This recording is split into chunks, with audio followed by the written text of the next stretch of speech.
Bismillahirrahmanirrahim. Kita akan membahas 20 amalan harian yang kalau kita lakukan dari 20 amalan harian ini, maka kita akan mendapatkan keajaiban yang belum pernah kita rasakan sebelumnya. Karena 20 amalan harian ini yang akan merubah kehidupan kita. Kita tahu bahwa setiap permasalahan manusia itu berbeda-beda, sesuai dengan tingkatan keimanan seseorang. Karena Allah Subhanahu wa taala apabila memberikan ujian, maka Allah akan melihat tingkat keimanannya. Kalau imannya kuat, ujiannya juga berat. Kalau imannya lemah, ujiannya juga lemah. Karena Allah Subhanahu wa taala tidak pernah menguji manusia kecuali disesuaikan dengan kadar kemampuan imannya. Yang ingin saya katakan adalah setiap manusia itu pasti banyak masalah dalam kehidupan. Lah di antara yang bisa menyelesaikan masalah-masalah kita itu adalah dengan cara menyandarkan diri kepada Allah dengan memperbanyak amalan-amalan yang diajarkan Nabi kepada kita. Amalan apa saja ini yang bisa merubah kehidupan kita? Langsung saja, yang pertama, jangan pernah meninggalkan sholat. Ingat, Allah Subhanahu wa taala mengatakan dalam surah Al-Baqarah ayat 45 dan 46, wasta'inu bis-sabri was-salah wa innaha lakabiratun illa 'alal khashiin.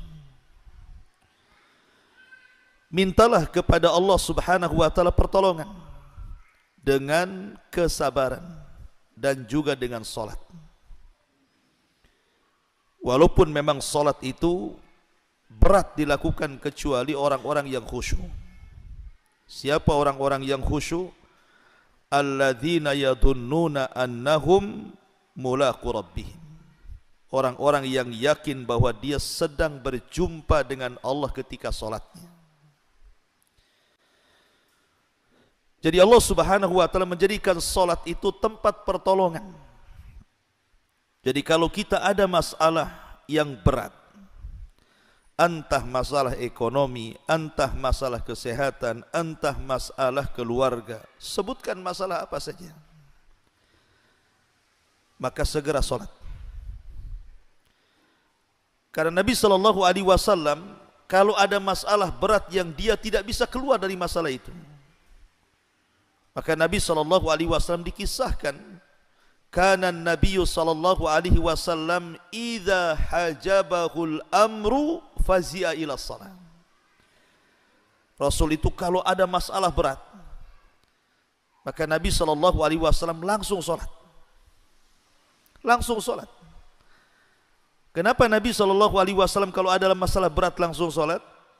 Karena dia tahu hanya dalam posisi salat itulah dia bisa mengadu kepada Allah Subhanahu wa taala. Satu-satunya perjumpaan kita dengan Allah di dunia ini adalah ketika salat. Di situ kita terjadi dialog saat salat. Nabi SAW ketika menceritakan tentang salat, apa kata Rasul? Allah berfirman dalam hadis qudsi bahwa aku jadikan salat itu dua bagian, satu untukku dan satu untuk hambaku. Apabila hambaku membaca alhamdulillahi rabbil alamin, maka Allah akan menjawab hamidani abdi. Apabila hambaku mengatakan ar-Rahman ar-Rahim, maka Allah menjawab asna alayya abdi. apabila hambaku membaca Maliki Yaumiddin, maka Allah Subhanahu wa taala menjawab Majjadani abdi. Artinya bahwa solat itu dialog sebenarnya kita dengan Allah. Makanya dalam surah Al-Fatihah ketika kita membaca dalam solat itu harus dibaca secara tartil ayat per ayat. Karena setiap ayat ada jawabannya. Jangan membaca surah Al-Fatihah satu nafas pula dalam solat itu. Dan sunnahnya tartil ayat, satu ayat. Karena ada jawabannya masalahnya. Tetapi yang ingin saya katakan adalah Nabi SAW ketika ada masalah besar langsung solat. Karena Rasul tahu Nabi SAW ingin melibatkan Allah dalam masalahnya. Sebesar apapun masalah anda, kalau Allah ikut campur menyelesaikan masalahnya, tidak ada masalah besar kecuali akan diurai. Tapi sekecil apapun masalah kita, kalau Allah tidak ikut campur tangan menyelesaikannya, tidak akan pernah ada jalan keluarnya. Karena setiap masalah itu datang dari Allah, dan Allah lah yang akan menyelesaikan masalah itu. Makanya ini amalan yang pertama, jangan pernah tinggalkan sholat. Terutama sholat wajib, jangan pernah ditinggalkan. Syukur-syukur kemudian kita tambah dengan yang sunnah. Karena Nabi SAW mengatakan, wala yazalu abdi yataqarrabu ilayya bin nawafil hatta uhibbahu. Ketika seorang hamba terus menerus melaksanakan yang wajib, kemudian diselingi dengan sunnah-sunnahnya, bukan hanya solat wajib tapi juga solat sunnahnya, maka Allah katakan hatta uhibbahu, sampai akhirnya aku pun jatuh cinta dengan hamba itu. Bayangkan kalau Allah Subhanahu wa taala sayang dan cinta dengan kita, tentu apapun yang kita hajatkan Allah akan kabulkan. Kayak antum lah, kalau lagi sayang dengan istri, cinta dengan istri, apapun yang diminta istri diupayakan kita kabulkan. Karena orang yang mencintai kepada orang yang dicintai pasti akan mentaati. Apalagi yang mencintai kita Allah, ikhwan. Yang mencintai Allah, yang memiliki langit dan bumi dan seluruh kekayaan yang ada di alam semesta ini, maka apapun yang kita hajatkan pasti Allah kasih itu. Ma'asyiral muslimin yang dimuliakan Allah Azza wa Jal, ini amalan yang pertama, jangan pernah tinggalkan salat, terutama yang wajib, kalau bisa tambah yang sunnah-sunnah. Satu. Yang kedua, jangan pernah meninggalkan solawat. Terkadang kita ini meremehkan soal solawat. Padahal di balik solawat itu ada keajaiban yang luar biasa, ikhwan. Di balik solawat itu luar biasa keajaibannya. Nabi SAW bersabda dalam sebuah hadis yang dikeluarkan Imam An-Nasai. Apa kata Rasul? Man shalla alayya salatan wahidatan sallallahu alaihi asyra salawatin wa khuttat anhu asyra khatawatin wa rufi'at lahu asyru darajatin. Kata Nabi SAW, barang siapa yang bersalawat kepadaku satu kali saja, maka Allah Subhanahu wa ta'ala akan bersalawat kepada kita 10 kali lipat. Apa makna salawat? Kita sering membaca Allahumma sholli ala Muhammad. Atau kalau kita menulis nama Rasul mesti Muhammad sallallahu alaihi wasallam. Kita sering mengucapkan salawat Allahumma sholli ala Muhammad sallallahu alaihi wasallam. Apa maknanya itu? Makna salawat itu, kalau kita mengatakan Allahumma sholli ala Muhammad, artinya ya Allah, berikan pujian kepada Nabi kita Muhammad sallallahu alaihi wasallam di hadapan makhluk engkau yang ada di langit sana. Jadi kita meminta kepada Allah agar nama Rasul dipuji-puji di langit. Tolong ya Allah, pujilah Nabi kami Muhammad di hadapan makhlukmu di langit sana. Pujilah dia di hadapan malaikat Jibril, Mikail, Israfil dan seluruh malaikat yang ada di langit. Itu makna salawat. Makna salawat kita meminta kepada Allah agar Nabi kita terus dipuji di langit di hadapan para malaikat. Lah kalau seandainya kata Rasul kita bersalawat 1 kali, maka Allah akan bersalawat kepada kita berapa kali? 10 kali. Nama kita akan disebut oleh Allah 10 kali di hadapan para malaikat di langit sana, di hadapan Jibril, Mikail, Israfil, malaikat pemikul arsy dan seluruh malaikat yang ada di langit. Bayangkan nama kita disebut-sebut, padahal hanya menyebut salawat 1 kali saja, tapi nama kita disebut 10 kali di hadapan malaikat. Bayangkan kalau seandainya antum bersalawat sampai 10 kali, 20 kali, 100 kali, mungkin anda sudah menjadi selebritis langit. Karena nama kita akan dikenal oleh malaikat masalahnya. Makanya jangan bakhil mengucapkan salawat. Antum pulang dari sini Allahumma sholli ala Muhammad, Allahumma sholli ala Muhammad. Sampai rumah ada berapa kali itu salawat tuh? Nama kita disebut-sebut di langit tuh. 1 kali salawat 10 kali penyebutan. 2 kali salawat 20 kali disebutkan nama kita di langit. 100 kali salawat kalikan saja. Berarti nama kita akan disebut-sebut oleh para malaikat dan mereka memuji-muji kita. Ini makna salawat. Kemudian makna salam apa? Makna salam itu juga kita meminta kepada Allah agar Allah menyelamatkan Nabi kita. Menyelamatkan apa maksudnya? Menyelamatkan di dunia agar jasadnya jangan sampai diganggu orang kafir. Karena dahulu ada upaya pengambilan jasad Nabi. Berapa kali itu? Ada orang-orang yang berupaya membuat semacam terowongan, digali dan hampir mendekati kuburan Nabi.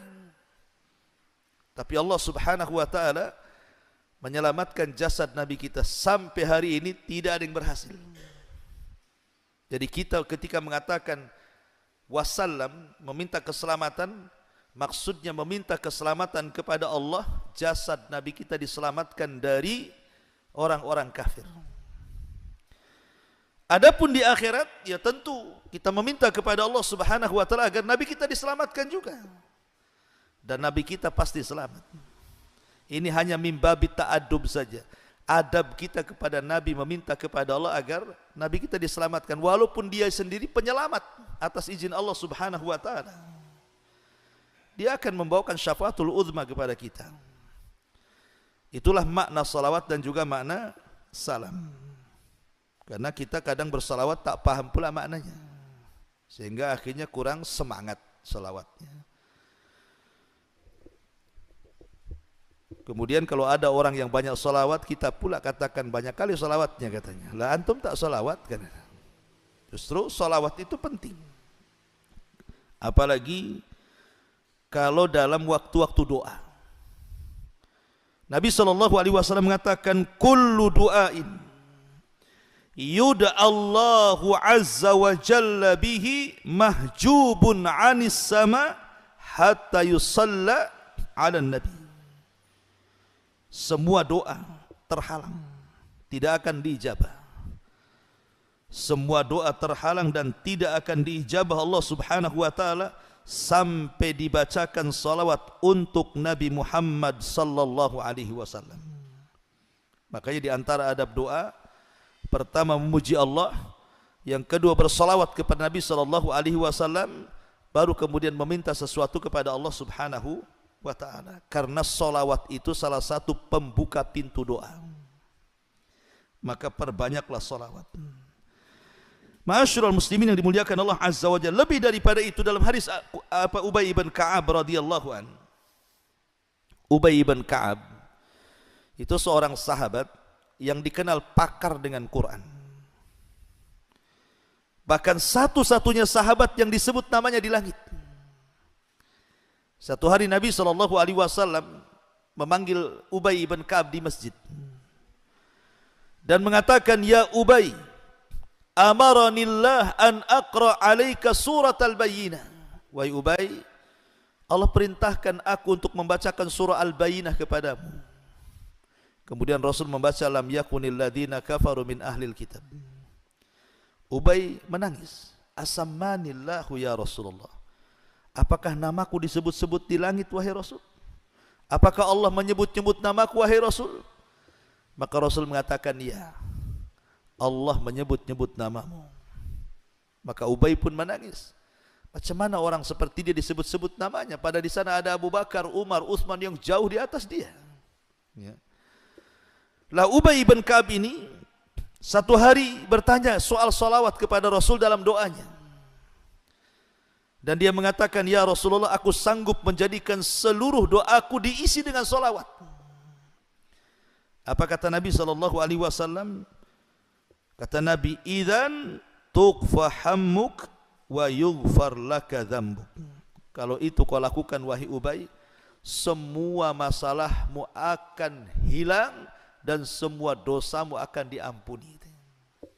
Jadi kalau antum banyak masalah, banyak sholawat, insyaallah masalah itu akan terurai sedikit. Ini yang kedua. Yang ketiga, perbanyak istighfar.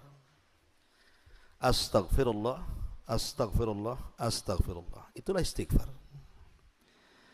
Istighfar itu diambil dari tiga kata: ghain, gha, fa, ra. Ghain, fa, dan ra. Ghafar. Apa ghafar itu? Artinya penutup. Jadi kalau dalam dunia peperangan di zaman dulu, biasanya orang itu kan menggunakan baju besi dan helm penutup. Dalam bahasa Arab helm itu disebut mighfar, karena kepalanya tertutup dengan helm. Mighfar itulah helm kepala dalam perang. Tameng. Ya. Lah kenapa kemudian istighfar diambil dari mighfar? Makna istighfar itu dua. Pertama, kita meminta kepada Allah Subhanahu wa taala agar seluruh dosa dan aib kita ditutup. Sebagaimana kepala tertutup dengan helm. Maka ketika kita katakan astagfirullah, astagfirullah, artinya ya Allah, tutuplah dosaku, tutuplah aibku, jangan ada orang yang tahu. Sebab satu aib saja Allah bongkar, malu kita dibuatnya. Siapa yang tidak punya dosa di antara kita? Siapa yang tidak punya aib? Semua orang punya dosa dan aib. Dan dosa dikatakan dosa itu, dalam bahasa Arab dosa itu artinya al-ithmu. Dan Rasul ketika ditanya masalah dosa, apa kata Rasul? Al-ithmu ma haka fi sadrika wa karihta an yattali alaihi nas. Dosa disebut dosa itu artinya sesuatu yang kau sembunyikan dan engkau benci kalau diketahui manusia. Itulah dosa. Umpamanya seorang suami selingkuh, dia kan tidak ingin diketahui istrinya kan, karena itu dosa. Itu maksudnya. Atau antum menjelek-jelekan orang, kalau bisa yang dijelek-jelekan kita tak tahu, sebab kalau tahu kita akan dimarahi dia kan. Jadi dosa itu kalau bisa jangan diketahui orang. Karena kenapa kemudian Allah Subhanahu wa taala masih memuliakan saya, antum masih ngundang saya kemari? Mungkin sebagian antum menghormati sebagian yang lainnya karena dosa kita masih ditutup Allah. Coba kalau setiap dosa ada baunya ikhwan, enggak ada antum yang datang ke sini bau kali Abu Humairah ini katanya. Ana pun tak mau dekat-dekat antum, antum lebih bau lagi. Kalau setiap dosa ada baunya. Tapi Allah tidak jadikan setiap orang berbuat dosa berbau. Bahkan tidak tampak pun kalau itu orang berbuat dosa. Kenapa? Allah tutup. Allah tutup. Makanya Imam Ahmad Ibn Hanbal rahimahullahu ta'ala satu hari dia ke pasar. Namanya ulama besar Imam Ahmad itu, habis belanja. Murid-muridnya datang dari mana-mana. dan mengatakan, ya imam, sudah kau pulang aja badanmu, kami yang bawa barang-barangmu ini. Apa kata Imam Ahmad? Jangan. Kalian itu menghormati aku, kata Imam Ahmad, karena kalian tidak tahu aibku saja. Kalau kalian tahu aibku, kalian tidak akan mengangkatkan barang-barangku, justru kalian akan mengambil pasir dan meletakkan di atas kepalaku, katanya. Pergi kalian. Lihat. Maka kita melihat, coba ada orang yang dibongkar aibnya, yang tadinya dihormati bisa jatuh. Lihat tokoh-tokoh tuh. Sekali dia mungkin ngomong sesuatu, kemudian tersalah ngomong, kadang viral, dihujat netizen Indonesia lagi, tukang julid kan itu. Hancur dia karirnya. Itu baru satu aib, salah ngomong. Macam mana kalau seluruh aib dia dibongkar Allah Azza wa Jalla, mati berdiri dia. Mau ditaruh di mana muka dia? Malu. Makanya kalau kita mengatakan astagfirullah, itu artinya, ya Allah, tutuplah dosa dan aibku, cukuplah antara kita dengan dirimu saja ya Allah. Sebab kau dibongkar masalah besar. Ya. Siapa yang tidak punya aib? Ini mana istighfar yang pertama. Mana istighfar yang kedua, karena kita ini tidak mungkin lepas daripada dosa. Tidak ada manusia yang bersih dari dosa. Maka kita meminta kepada Allah agar dosa-dosa kita ini tidak diazab dan diampuni Allah Subhanahu wa taala. Makanya ada hadis yang panjang, hadis tentang hisab yasir, hisab mudah. Jadi nanti pada hari kiamat ada orang yang didatangkan di hadapan Allah di halayak orang ramai.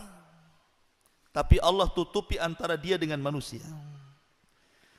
Kemudian Allah mengatakan, ata'rifu dzamba kadza, wahai fulan, bukankah engkau sudah melakukan dosa ini itu, dosa ini itu? Maka orang ini mengatakan, tentu ya Rabb, aku melakukannya. Kemudian Allah mengatakan, kalau begitu, apa yang kau harapkan dari dosamu? Maka orang ini mengatakan, ampunanmu ya Rabb, aku hanya ingin ampunanmu. Maka Allah Subhanahu wa taala mengatakan, ya fulan, laqad satartuka fid dunya wa ghafartu lakal yaum. Dulu engkau di dunia kututup aibmu, sekarang di akhirat ku ampuni dosamu.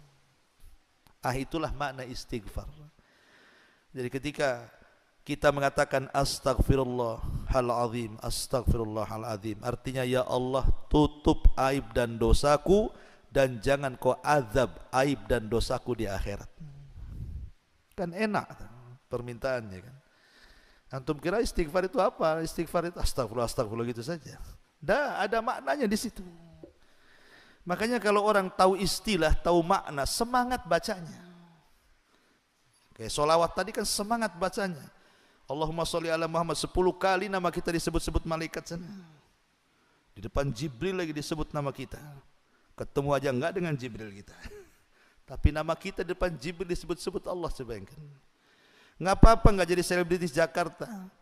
Yang penting nama kita menjadi selebritis langit kan lebih mulia. Ada orang yang tidak dikenal manusia tapi dikenal di tengah-tengah malaikat. Ini yang ketiga, perbanyak istighfar. Karena istighfar ini bisa mengatasi masalah. Semua masalah bisa dengan istighfar. Kata Nabi SAW, man lazimal istighfar, ja'alallahu min kulli dhiqin makhraja, wa min kulli hammin faraja, wa razaqahullahu min haitsu la yahtasib. Siapa yang melazimkan istighfar, astagfirullah, astagfirullah, astagfirullah, dilazimkan sama dia, maka Allah akan jadikan pada setiap kesempitannya kelapangan, pada setiap kegundahannya kebahagiaan, dan dia akan diberikan rizki dari arah yang tidak disangka-sangka. Subhanallah. Dan saya sudah alami, percaya ikhwan, karena saya pernah mengalami. Pernah satu hari ada masalah besar bagi saya itu. Rasanya tidak bisa keluar dari masalah itu, saking pusingnya. Jadi saya teringat hadis ini. Jadi saya baca dari pagi, siang, sore, malam, beberapa hari, Masya Allah, memang betul kata Nabi. Rupanya masalah itu terurai sedikit. Ada benang merah yang kita bisa tarik di situ. Antum bisa coba. Ya. Kalau antum ada masalah, banyak istighfar. Itu hati yang sempit itu makin tenang. Lah ketika hati tenang itulah berfikir. Berfikir itulah akhirnya bisa menjernihkan masalah. Sebab kalau hati sempit, otak pula sempit. Macam mana menyelesaikan masalah? Yang ada lari dari masalah, tapi masalah tak mau lari pula tuh. Makanya yakin bahwa istighfar itu bisa menyelesaikan masalah. Di zaman tabi'in ada seorang imam namanya Hasan Al-Basri rahimahullahu ta'ala. Ada 3 orang yang membawa kesulitan yang berbeda kepada Imam Hasan Al-Basri meminta fatwa. Yang satu mengatakan, ya imam, aku sudah lama menikah tak punya anak, tolonglah berikan amalan kepadaku. Yang satu mengatakan, ya imam, desa kami pacakliknya, tidak pernah turun hujan sampai gersang kering kelontang. Kira-kira amalan apa yang bisa menurunkan hujan, katanya. Yang ketiga mengatakan, ya imam, aku sudah bekerja ngalor ngidul ngetan ngulon bahasanya ya. Gak kaya-kaya juga. Apa kata Imam Hasan Al-Basri? Istaghfiru rabbakum. Jawabannya untuk 3 masalah 1. Perbanyak istighfar, katanya. Orang-orang mengatakan, ya imam, masalah kami beda-beda. Kenapa jawabannya 1? Suruh istighfar, katanya kan. Maka Hasan Al-Basri menukilkan perkataan Nabi Nuh alaihi salam yang disebutkan dalam Al-Quran surah Nuh itu. Apa kata Hasan Al-Basri? Bukankah Allah yang berfirman dalam surah Nuh, Fakultu astaghfiru rabbakum innahu kana ghaffara yursilis samaa alaikum midrara wa yumdidkum bi amwalin wa banin wa yaj'al lakum jannatin wa yaj'al lakum anhara ma lakum la tarjuna lillahi waqara. Nuh berkata kepada kaumnya, perbanyaklah istighfar, ucapkan astaghfirullah. Karena banyaknya kalian mengucapkan astaghfirullah itu akan menjadikan apa? Yursilis sama alaikum midrara. Allah akan hujani kalian. Wa yumdidkum bi amwali wa banin. Allah akan perbanyak harta dan keturunan kalian. Wa yaj'al lakum jannatin wa yaj'al lakum anhara. Allah akan lebatkan hutan-hutan kalian dan Allah akan aliri seluruh sungai-sungai kalian. Lihat. Kata Nabi Nuh, dengan memperbanyak istighfar Allah turunkan hujan, Allah perbanyak harta, Allah berikan keturunan. Itulah 3 soalan tadi kan. Ya imam, saya lama menikah tak punya keturunan. Kata Allah dalam Quran, Allah perbanyak keturunan. Yang satu mengatakan sudah kerja sana sini kok tak kaya-kaya. Istighfar, Allah kasih banyak harta. Yang satu mengatakan, ya imam, desa kami kering kelontang, tidak ada hujan. Istighfar, Allah turunkan hujan. 3 soalan 1 jawaban namanya. Saya teringat satu cerita syekh. Ada seorang syekh bercerita, dia punya murid. Muridnya miskin, miskin-miskinnya. Saking miskinnya kadang-kadang syekh yang kasih makan. Gak apa-apa, engkau gak usah kerja, saya kasih makan, tapi kau ngaji di sini, jadi muridku.